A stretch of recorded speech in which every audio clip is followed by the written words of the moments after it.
बस बस इथे. एनिमल कुठे?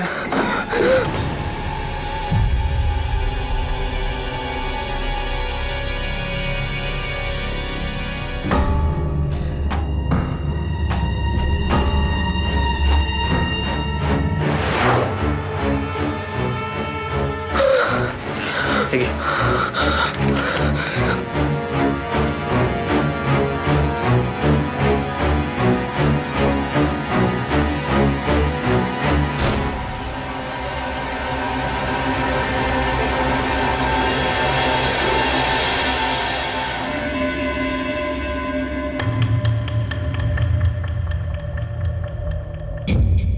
ताई, मग तुम्ही आम्हाला बोलवलं?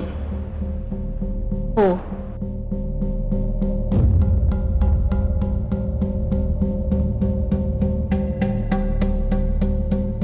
तुला काय काम होतं? रणबीराजे, आज विक्रमादित्य येऊन गेल्यापासून आम्ही एकच विचार करतोय, खरोखर कुणाचं चुकलंय, आपलं की आदित्यराजांचं? आदित्यराजांचं. खरं तर तुम्हाला असा प्रश्नच पडायला नको. रणवीराचे, आज आम्ही आम्हाला जगातील सगळ्यात दुर्दैवी आई समजत आहोत. अशा वेळी जर आम्हाला आमचे निर्णय तपासून पाहावेसे वाटले तर आमचं काय चुकलं? एक एक करत 2 मुलं घर सोडून गेली आहेत. हे दुःख पचवणं आम्हाला जड जातंय. अशा वेळी 2 पावलं माघार घ्यायचं ठरवलं तर माघार घ्यायला काही हरकत आहे असं आम्हाला खरंच वाटत नाही. ताई, मग ज्यांना तुमच्याबद्दल आणि या घराबद्दल आत्मीयता नाही त्यांना या घरात स्थान नाही. आणि तरी जर भावनेच्या भरात तुम्ही त्यांना परत आणण्याचा प्रयत्न केला की तुमच्या 3ऱ्या मुलाला सुद्धा कायमचं मुकाल.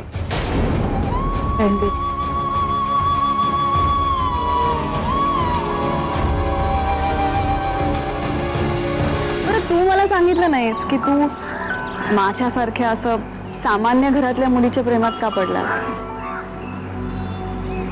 पडलो. आता झालं ना लग्न, परत परत काय तेच विचारतेस? अरे असं कसं? काहीतरी कारण असेल ना, सांग ना.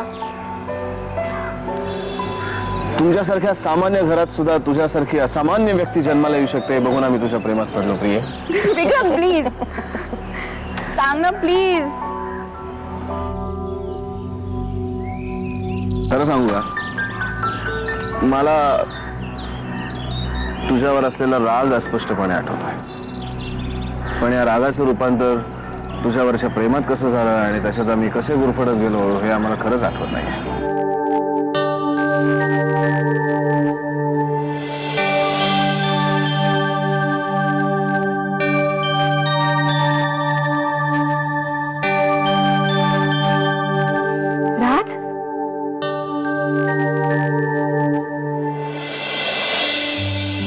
साक्षी, राज, तू इथे कसं शक्य आहे? साक्षी, मला इथे बघून आश्चर्य वाटण्यासारखं काय? मी शरीरानं जरी जेलच्या 4 भिंतींमध्ये असलो तरी मनानं तुझ्या आजूबाजूलाच वावरत होतो. तू मला सोडून आता कुठेही जायचं नाहीये राज. मी काय सांगते? जावंसं तर मलाही वाटत नाही, पण काय राज, ह्याच दिवसाची तर आतापर्यंत आपण वाट बघत होतो. मी तुला कुठेही जाऊन देणार नाहीये राज.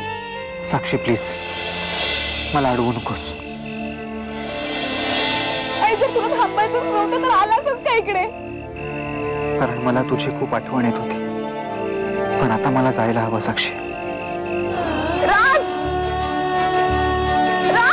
साक्षी, राज निघून गेला मग उदास झालीस ना, पण काळजी करू नकोस. हे सगळं तुला जरी स्वप्नवत वाटत असलं तरी एक दिवस सत्यात नक्कीच उतरेल. हे मी सांगते, तुझं मन सांगतं.